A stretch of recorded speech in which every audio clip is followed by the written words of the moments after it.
يا ابن زهراء يا ابن زهراء يا ابن زهراء يا ابن زهراء يا ابن زهراء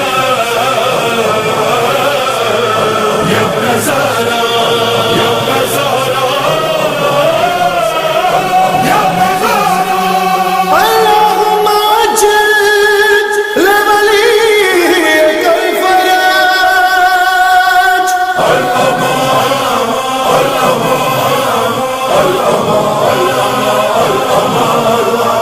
الأمان الأمان يا صاحب الزمان الأمان الأمان يا صاحب الزمان ٹوٹی ہوئی ہے آج بھی زہرا کی پسلیاں الأمان الأمان يا صاحب الزمان الأمان الأمان يا صاحب الزمان حق مانگنے جو فاطمہ دربار میں گئی بیٹھے رہے تھے لوگ کسی نے حیا نہ کی زینب کی ماں کھڑی رہی لوگوں کے در میں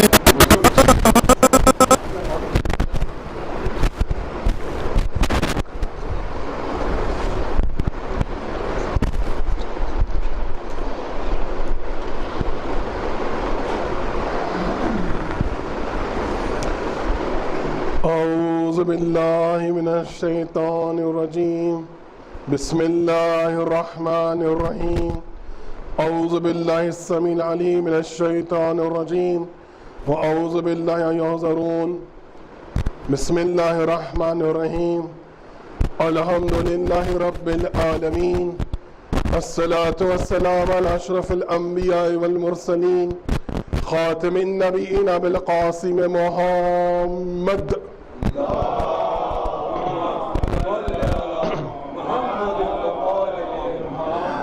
وعلى أهل بيته الطيبين الطاهرين المعصومين المظلومين أما بعد فقد قال الله تبارك وتعالى في الكتاب المجيد والفرقان الحميد بسم الله الرحمن الرحيم إنا آتيناك الكوثر فصل لربك وانحر إنا شانئك هو الأبتر صلوات پر محمد و محمد کا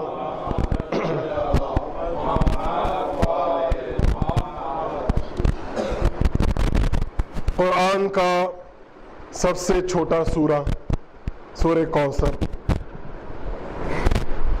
سب سے چھوٹا سورہ سورہ کوثر مگر سب سے بڑی نسل کا تذکرہ ہو رہا ہے شیعہ مفسرین شیعہ علماء اس سورے کی تفسیر میں فرماتے ہیں کہ یہ سورے کے اندر اللہ نے پیغمبر کو جو مجدہ دیا ہے جو تحفہ اور گفٹ دینا چاہتا ہے وہ کون سا تحفہ ہے وہ سب سے بڑی نسل کی بات ہو رہی ہے سب سے بڑی نسل جو اللہ اپنے حبیب کو دینا چاہتا ہے وہ سورہ کوثر میں اس کا تذکرہ ہے اور یہ سورہ ویسے کافروں کی بدتمیزیوں کا جواب بھی ہے جو کفار پیغمبر سے بدتمیزی کرتے تھے اس کا جواب ہے حالانکہ پیغمبر کو 2 بیٹے ہوئے تھے ایک بیٹا جس کا نام قاسم تھا اس لیے ابو القاسم پیغمبر کا لقب بھی ہے قاسم کچھ مہینے بعد اس کی رحلت ہو گئی انتقال ہو گیا مسئلہ پروردگار تھی پھر دوسرا بیٹا ہوا جس کا نام طاہر رکھا گیا کچھ کتابوں میں طیب بھی ملتا ہے یہ بھی کچھ مہینے بعد اس کی رحلت ہو گئی مسئلہ پروردگار تھی اب کفار کو موقع مل گیا 2 بیٹے پیدر پہ مر گئے اب کفار نے تانا مارنا شروع کیا اس کی تو کوئی اولاد ہی نہیں ہے محمد کے تو کوئی بیٹا ہی نہیں ہے اس کا کوئی بیٹا نہیں اب اس کا دین کیا چلے گا جب تک محمد زندہ ہے تب تک اس کا دین ہے جب محمد گئے دین ختم ہو گیا دین اس کا چلا جائے گا. مگر یہ کفار نہیں سمجھے کہ دین محمد کا تھوڑی تھا, دین تو اللہ کا تھا. اللہ نے دین کو بھیجا تھا, وہ خود اپنی مرضی سے چلاتا, وہ جیسا بہتر سمجھتا اپنے دین کو چلاتا. ایک صلوات پڑھ دیں محمد والا.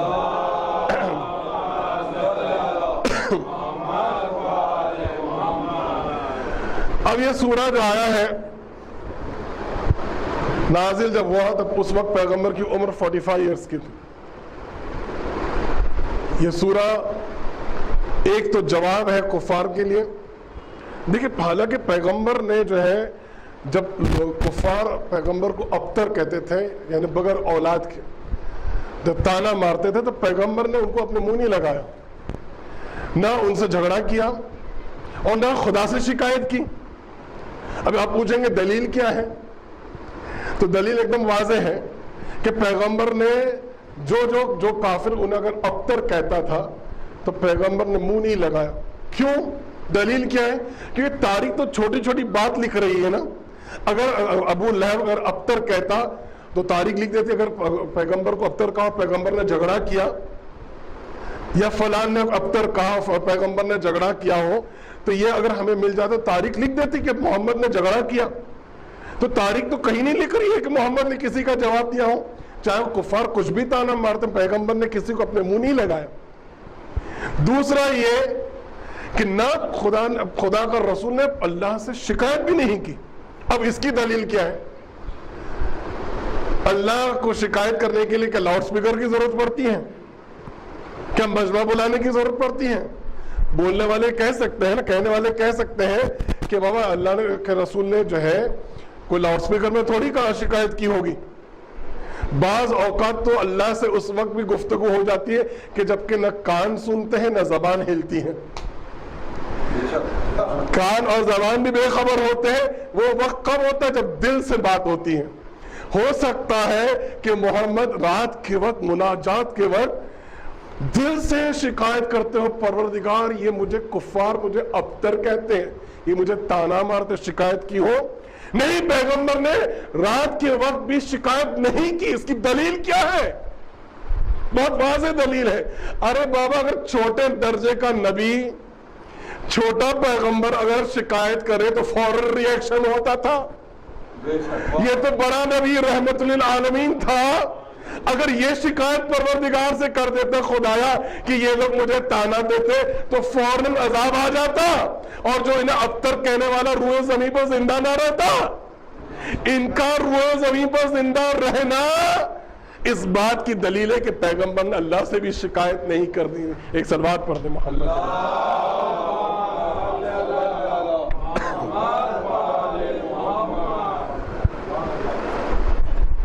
اور پیغمبر نے تو شکایت نہیں کی مگر خدا نے جواب دیا. ایسا لگتا تھا آپس میں میوچل انڈرسٹینڈنگ ہے, آپس میں کچھ معاملہ طے ہو گیا تھا.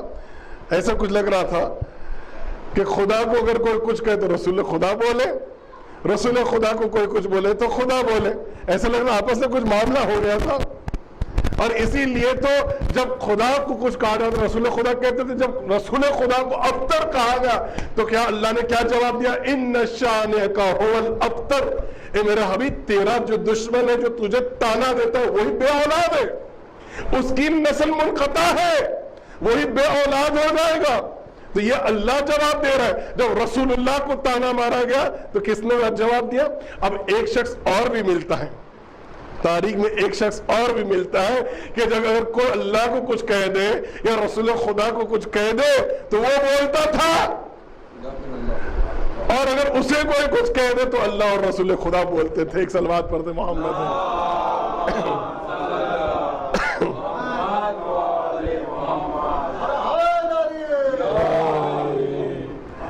تو یہ اللہ جواب دے رہا ہے, ان شانئک هو الابتر.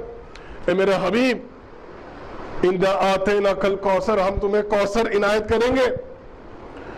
اب کوثر سے مراد میں جیسے میں نے شروع میں آپ کو بتایا ایک نسل کثیر, بہت زیادہ اولاد کے معنی ہیں.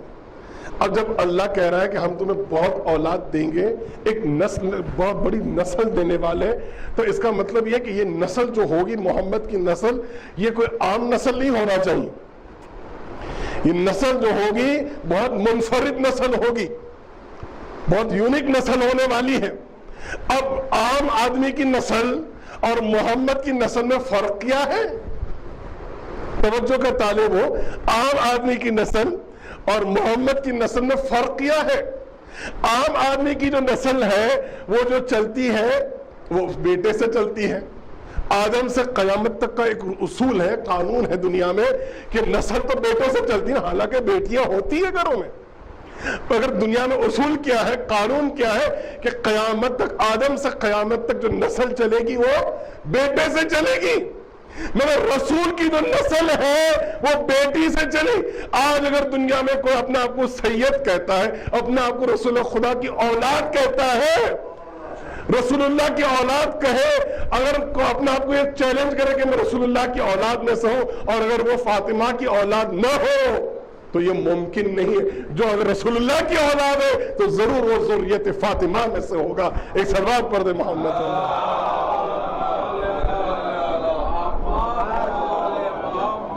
ایک خاص نسل کی بات ہو رہی ہے، پیغمبر کا نور جو چلا ہے، سارے ائمہ کا جو نور چلا ہے، چلتے چلتے جو آدم کی صلب سے چلا اور ابو طالب اور جناب عبداللہ تک رکا، پیغمبر کا نور کہاں جا کے رکا؟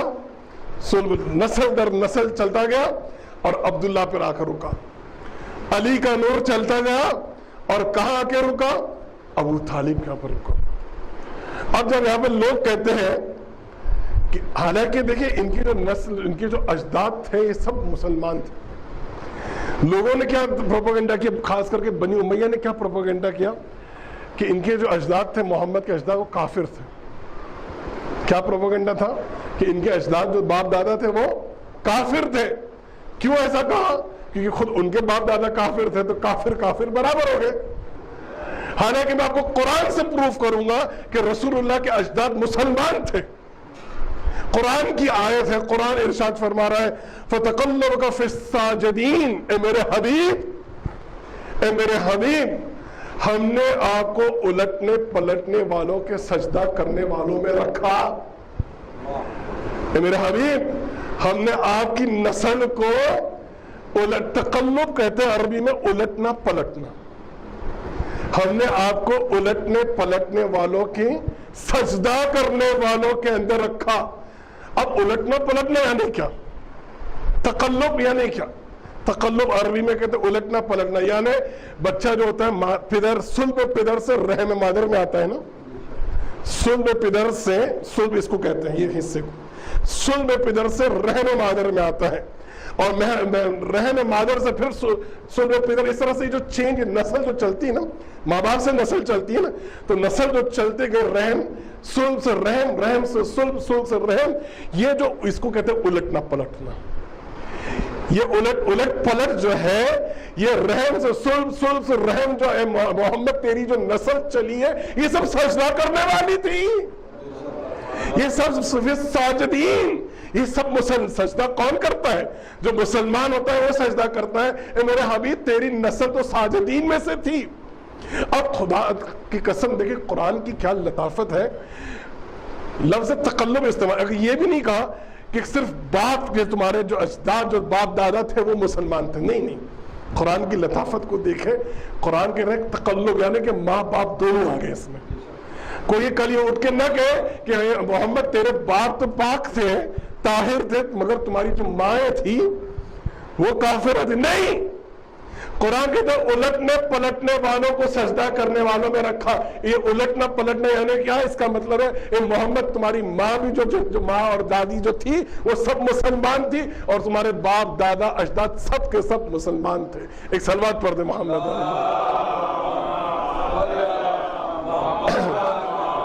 ایک اور بہتر صلوات،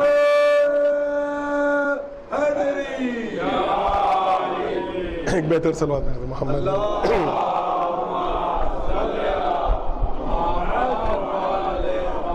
اور اس کی دلیل ہمیں زیارت وارثہ میں مل جاتی ہے۔ کیا ہے زیادہ وارثہ کا ٹکڑا ہے نا، اشہد انک قد کنت نورا فی الاسلام الشامخہ والارحام المطہرہ، ہم گواہی دیتے ہیں کہ مولا آپ کا جو نور تھا کس کے اندر تھا؟ فی الاسلام الشامخہ، جو صلبوں میں جو نور تھا، اور ارحام المطہرہ، ارحام از دا پلورل آف رحم، یہ صلب اور رحم یہ پاک تھا۔ مولا آپ کا جو نور جا رکھا تھا اللہ نے، یہ آدم سے جو چلی ہے نسل آگے بڑھتی ہے، سارے کے سارے صلب پاک تھے، اور رحم جتنے تھے وہ سب کے سب وہ پاک تھے۔ صلوات پڑھ دیں محمد والے محمد کا۔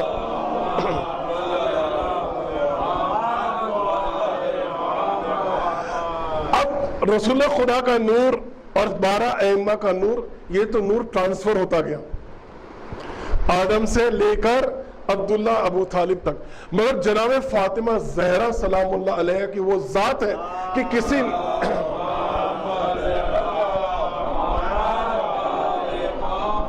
کسی نبی کے صلب میں نہیں رہا یہ نور۔ ایام فاطمی ہے نا، ماشاءاللہ بہت اچھا سلسلہ یہ شروع ہوا ہے، حالانکہ یہ آج سے 100 سال پہلے نہ ایران میں ہوتا تھا نہ عراق میں ہوتا تھا، تقریباً 50 سال سے ایران عراق میں شروع ہوا ہے، اور ہندوستان میں بھی آج سے 10-15-20 سال سے ماشاءاللہ یہ جو ہے آیت اللہ وحید خراسانی فرماتے ہیں حفظ اللہ تعالی، جو آیت اللہ سستانی کے لیول میں ہے۔ آپ کو اگر قم جانا ہو، ایران جانا ہو تو ضرور ان سے ملاقات کیجئے گا۔ I am very much impressed with this personality، کہ وہ فرماتے ہیں کہ جو جس طرح سے امام حسین کی عزاداری کرتے ہو، جناب سیدہ کی عزاداری کرو، یہ محرم سے کم دن نہیں ہے۔ اچھا، جناب سیدہ کی 2 تاریخ ملتی ہے نا وفات کی، حالانکہ شہیدہ ہے، اول شہیدہ جس نے دفاع ولایت کیا، ان کی 2 تاریخ ہے، 13 جمادی الاولی اور 3 جمادی الثانی۔ ایک عالم دین تھے، وہ بہت ریسرچ کرنے لگے کہ آخر دونوں تاریخ میں سے کون سی صحیح تاریخ ہے۔ ایک جو روایت ہمیں ملتی ہے 75 دن کی نا، بعد وفات رسول 75 دن زندہ رہی بیوی، اور دوسری جو ہے 95 ڈیز کی ملتی ہے۔ تو بہت ریسرچ کرنے لگے، تحقیق کرنے لگے، تو ایک مرتبہ جناب سیدہ ان کے خواب میں آئی، اور اس نے آ کے کہا کہ بھائی تم کیوں اتنا ریسرچ کرتے ہو، کیوں تحقیق کر رہے ہو میری وفات کی تاریخ میں، تمہیں کیا پرابلم ہے، کیا مشکل ہے کہ اگر میرا تذکرہ زیادہ ہو رہا ہے، میرا ذکر ہو رہا ہے، دونوں تاریخوں میں میرا تذکرہ ہو رہا ہے۔ اس لیے ایران میں یہ جو 20 دن ہے اس کو ایام فاطمی کہتے ہیں۔ یہ ایام فاطمی 13 جمادی الاول سے 3 جمادی الثانی تک یہ ایام فاطمی ہے۔ الحمدللہ خدا کا شکر ہے کہ اس محفل حسینی میں اللہ نے ہمیں توفیق دیا کہ ہم ایام فاطمی بنا رہے ہیں۔ خلاصہ نور جناب فاطمہ زہرا سلام اللہ علیہ وہ واحد نور ہے جو کسی نبی کے صلب میں نہیں رہا۔ اور کب نازل ہوا، کب ملا پیغمبر کو؟ یہ نور نازل تو نہیں ہوا، بلکہ خود پیغمبر کو عرش پر جانا پڑا، پیغمبر کو آسمانوں میں جانا پڑا، اور جب معراج پر میرا نبی گیا، معراج پر جب نبی گیا تو اللہ نے فاطمہ کے نور کو ودیت کیا، سیب کے ذریعے فاطمہ کا نور ودیت ہوا رسول اللہ کے اندر۔ ارے حضور جو معراج پہ گئے تھے تو معراج پہ کیوں؟ عرش والے تھے، یہ اگر عرش پہ جائے تو کون سی نئی بات ہے، یہ عرش والے تھے، یہ عرش والے جب معراج کیا مطلب ہے کہ حضور جب گئے آسمانوں پر، عرش الہی پر جب گئے تو فاطمہ کا نور جو عطا ہوا یہ حضور کی معراج ہے۔ فاطمہ کا نور عطا ہو جانا یہ رسول کی معراج ہے۔ اللہ نے فاطمہ کے نور کو جب خلق کیا تو اس کو خاص عرش پہ رکھا۔ عرش کیا ہے؟ انشاءاللہ میری 5 مجلسیں ہیں، اس میں میں بیان کروں گا کہ عرش کیا ہے، عرش کی کیا حقیقت، عرش کو کیا سمجھتے ہیں آپ، انشاءاللہ یہ مجلسوں میں آئے گا۔ خلاصہ یہ کہ اللہ نے فاطمہ کا نور بنا کر عرش پر محفوظ رکھا، اور حضور کو عرش پر بلا کر معراج اس لیے ہوئی تاکہ نور فاطمہ کو عنایت کیا جائے۔ ایک صلوات پڑھ دیں محمد۔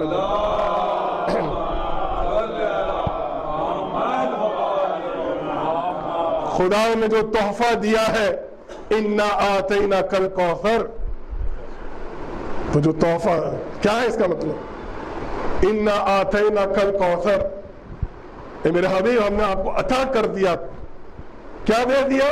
کوثر۔ فَصَلِّ لِرَبِّكَ وَانْحَرْ، بس نماز پڑھو اپنے رب کی، ونہر اور قربانی کرو، ان شانک هو الابتر، بے شک تمہارا جو دشمن ہے وہی جو ہے دم بریدہ ہے، وہی نسل بریدہ ہے، اس کی نسل منقطع ہونے والی، وہی بے اولاد ہونے والا ہے۔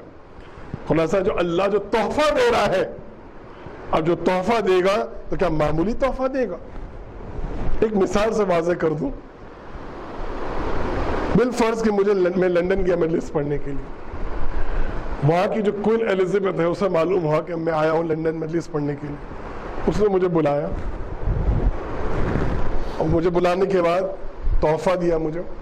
اب یہ بات پورے انڈیا کے اخباروں میں آ گئی، ٹی وی میں آ گیا کہ ریاض صاحب لندن گئے تھے اور وہاں پر جو ہے کوئن ایلزابتھ نے ان کو بلایا اور تحفہ دیا۔ خیر جب میں واپس ہندوستان آیا، انڈیا آیا، اب ہمارے دوستوں نے کہا مولانا صاحب ہم نے آپ کو دیکھا، ٹی وی پر دیکھا، ہم نے اخباروں میں دیکھا، بھئی ملکہ معظم نے آپ کو تحفہ دیا، آپ کو بلایا، ذرا بتائیے تو صحیح کیا تحفہ دیا، بتائیے کیا، ہمارے جاننے والے ہیں، پہچان والے ہیں، مولانا صاحب بتائیے کیا تحفہ دیا۔ بولا ہمارا چھوڑیے، بولا مولانا صاحب آپ کے چاہنے والوں میں آپ سے حسد کرنے والے نہیں ہیں، بتائیے تو صحیح تحفہ کیا دیا۔ تو میں نے کہا یہ دیکھیے 2 پاؤنڈ کا قلم دیا ہے۔ کیا سچ بتائیے کہ کیا تحفہ دیا؟ میں نے یہ قلم، یہ پین 2 پاؤنڈ کی۔ سچ کہہ رہے ہو؟ اتنی بڑی ملکہ، اتنے اختیارات ہیں اور اتنا ہلکا سا تحفہ دیا، لا حول ولا قوت، اتنی بڑی ملکہ ہو کے شرم بھی نہیں آتی ہے۔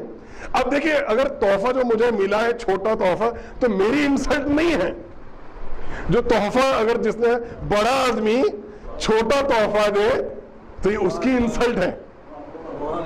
بڑا آدمی، دیکھیں یہ کوئی حدیث نہیں پڑھ رہا ہوں، ایک عام زندگی کی مثال دے رہا ہوں، کوئی آیت روایت نہیں پڑھ رہا ہوں۔ بڑا آدمی اگر تحفہ جو دیتا ہے، چھوٹا تحفہ دیتا ہے، تو جس کو تحفہ دیتا ہے اس کی توہین انسلٹ نہیں ہے، بڑے آدمی کی توہین ہے۔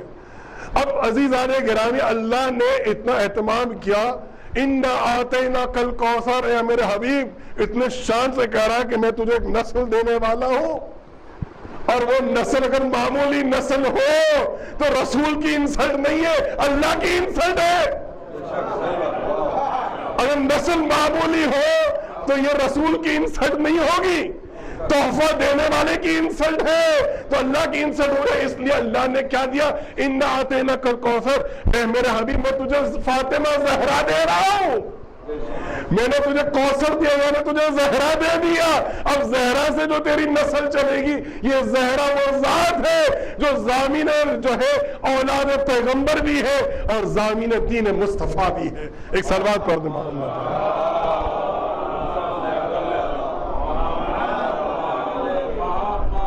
دین مصطفیٰ کی ضامن بھی ہے اور اولاد رسول کی ضامن بھی یہی ہے۔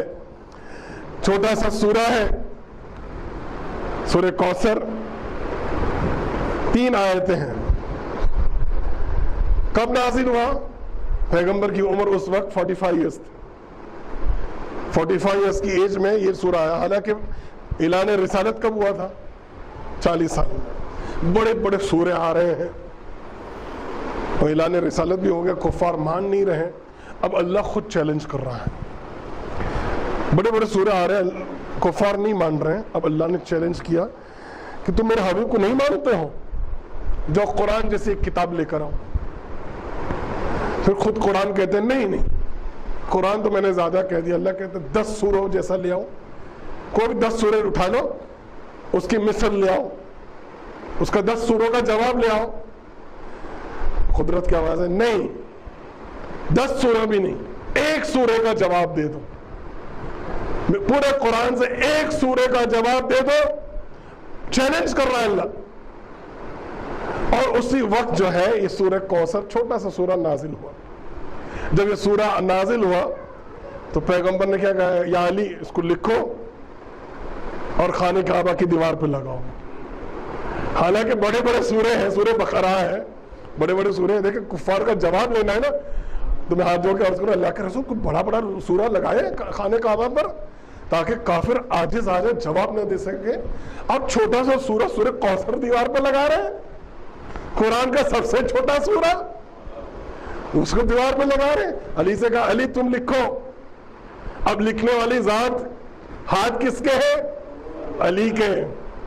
وہ صاحب معجزہ، قرآن کی آیت معجزہ ہے نا، علی کی زوجہ معجزہ. اب معجزے کا کون جواب لا سکتا ہے؟ چھوٹا سا سورہ ہے، لکھ کر دیوار اور خانہ کعبہ پر لگایا گیا. خانہ کعبہ پر جیسے اس کو لگایا گیا، اب پورا مکہ جمع ہونے لگا. جتنے ادبا تھے، جتنے شعراء تھے، سب آنے لگے. جتنے متفکر تھے سب آنا شروع ہوئے. اب آ رہے دیکھ رہے سورہ کوثر لگا ہے. جتنے شاعر تھے سب بیٹھ گئے اس کا جواب لکھنے، سوچتے ہیں کیا کریں، لکھ سوچ رہے ہیں. جتنے ادیب تھے، ادبا تھے، جتنے متفکر، جتنے تھنکرز، فلاسفر تھے، اب خانہ کعبہ پر 7 بڑے بڑے اشعار لگے تھے. 7 کلام تھے، 7 کلام لگے تھے جو مشہور ترین کلام تھے. اور وہ عرب کیوں اپنے پر فخر کرتے کہ یہ 7 مشہور ترین کلام، اس کا کوئی جواب نہیں لا سکتا. اس کو جو ہے لٹکا دیا گیا تھا خانہ کعبہ کی دیواروں پر. عرب یعنی کیا؟ عرب یعنی بولنے والا، مولانا جانتے ہیں. عرب یعنی کیا؟ بولنے والا. ہم عجم بولتے ہیں نا یہ لوگ. نان عرب کو کیا کہتے ہیں؟ عجم. عجم یعنی گنگا بہرا، اس کو بولنا نہیں آتا. یہ بولنا نہیں، جب بولنے والے تو ہم عرب ہیں. عرب کا مطلب کیا؟ لٹرل میننگ کیا ہے؟ بولنے والا. ہم بولنے والے ہیں، باقی سب عجم ہیں. جتنے نان عرب ہیں سب عجم ہیں، چاہے ایرانی ہو، ایشین ہو، امریکن ہو، سب عجم ہیں. ان کو گنگے ہیں، ان کو بولنا کہاں آتا ہے؟ بولنے والے تو ہم ہیں. اتنا فخر تھا ان کو اپنی زبان پر. 7 مشہور ترین کلام لگے تھے. اب جیسے سورہ کوثر کو لگایا گیا، سارے شعراء کے بیٹھے سوچ رہے کیا کرے کیا کرے. خیر اس زمانے میں ایک شاعر تھا، بہت معروف شاعر تھا، اس کا نام تھا، ایک صلوات پڑھتے محمد والی محمد پر.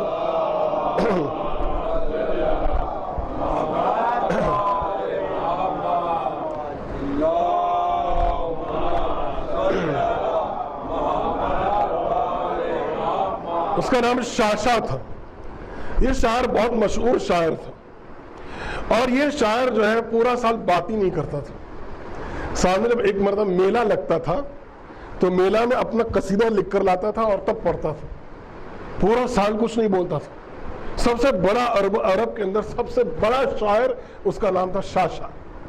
یہ بولتا ہی نہیں تھا، یہ اپنی شان کے خلاف سمجھتا. میں نہیں، میرے جو ہے میں بات نہیں کروں. اور یہ جب شام کے وقت نکلتا تھا چہل قدمی کے لیے، تو جو مکہ کے جو بڑے بڑے شاعر تھے وہ اپنا کلام لکھ کر، اپنا قصیدہ لکھ کر، اپنا اشعار لکھ کر آتے تھے شاشا کے پاس اور شاشا کو دیتے تھے. اب شاشا جو بولتا نہیں تھا، یہ بات ذہن میں رکھیں، یہ بات نہیں کرتا تھا، خالی پڑھتا تھا. قلم اٹھاتا، پڑھتا، کاٹ پھیٹ کر کے تصحیح کرتا، ہاں، اور جہاں پر جو ہے وہ دے دیتا. بولتا کچھ نہیں تھا.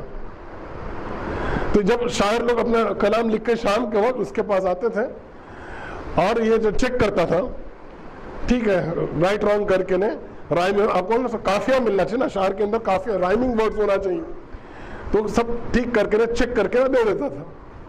اب جب سورہ کوثر نازل ہوا، سارے شعراء پریشان. خانہ کعبہ سے سورہ جو ہے کوثر کو اتارا گیا، شاشا کی خدمت میں لائے. جیسے شاشا کے پاس لائے، سورہ کوثر آیا تو اسے قلم اٹھایا، حسب معمول قلم اٹھایا. اس نے سوچا میں بھی پڑھوں گا، اس میں کاٹ پھیٹ کروں گا، اپنا دکھاؤ کہ میں بہت جانتا ہوں. جیسے اس نے سورہ کوثر پڑھا، اب قلم ہاتھ میں ہے، ایک مرتبہ پڑھا، حیران ہو گیا. پھر دوسری مرتبہ پڑھا، 3 مرتبہ سورہ کوثر پڑھنے. قرآن کا سب سے چھوٹا سورہ، سب سے چھوٹا سورہ 3 مرتبہ پڑھنے کے بعد اس نے کہا جو کچھ کہتا نہیں تھا سوائے سال میں 1 مرتبہ، اس نے کیا کہا؟ ما ھذا کلام بشر، یہ تو کوئی انسان کا کلام نہیں لگتا، کسی انسان کا کلام نہیں ہے. یعنی آپ نے غور کیا کہ یہ سورہ کوثر وہ بی بی کے شان، جس طرح سے زہرا کا کوئی مثال نہیں لا سکتا، اسی طرح کوثر کا کوئی مثال نہیں ہو سکتا ہے. ایک صلوات پڑھ دیں محمد.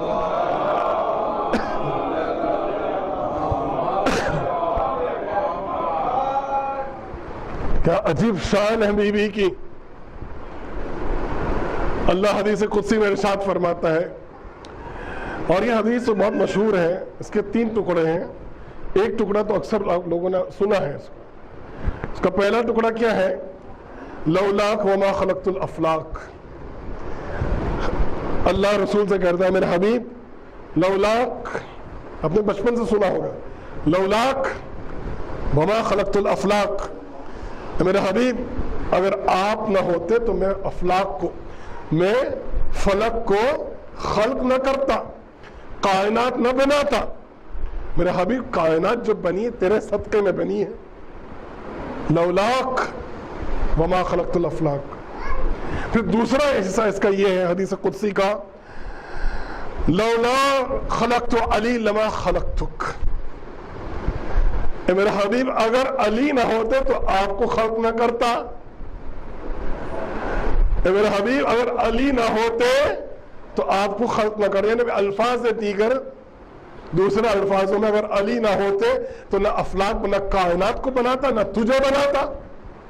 یعنی کائنات کو جو میں نے بنایا ہے اور میرے حبیب تجھے جو میں نے بنایا وہ علی کے صدقے میں. اور تیسرا جملہ تو بہت عجیب جملہ ہے. تیسرا جملہ ہے لولا خلقتکما لولا خلقت فاطمہ لما خلقتما. اے میرے حبیب اگر فاطمہ کو خلق نہ کرتا تو نہ تجھے بناتا نہ علی کو بناتا. الفاظ دیگر کہ اگر جو تجھے میں نے بنایا ہے اور علی کو جو بنایا ہے وہ کائنات کو میں نے بنایا ہے، وہ فاطمہ کے صدقے میں بنایا ہے. اس صلوات پر دے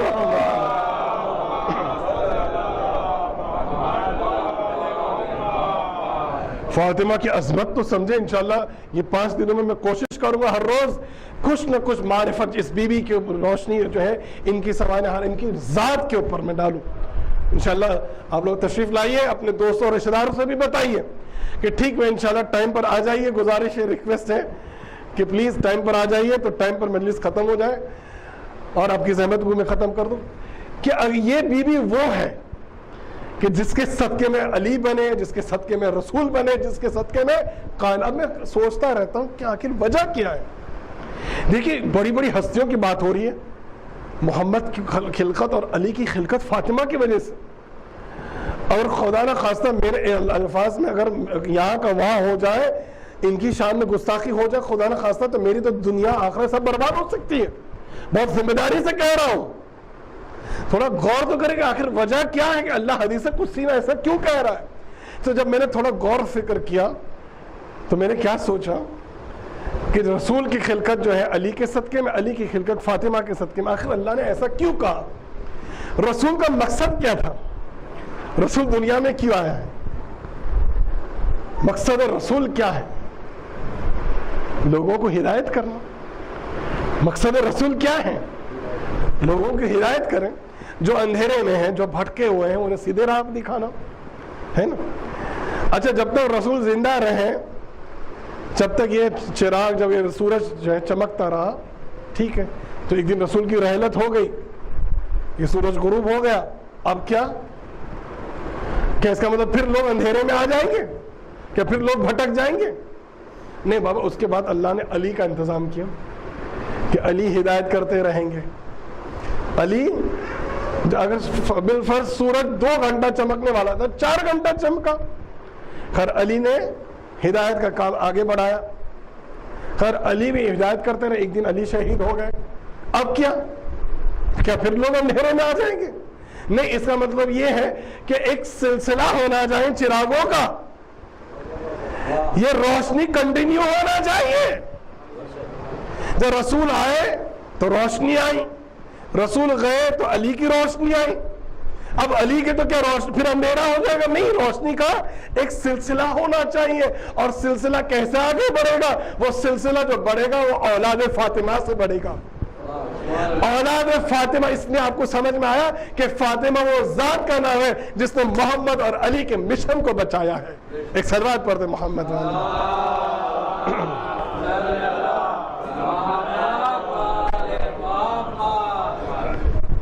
مشن محمد اور علی کے بچانے والی کا نام فاطمہ ہے. ایک طالب علم تھا ایران میں اور اس کی زوجہ تھی. یہ دونوں ایام فاطمی میں بہت خدمت کرتے،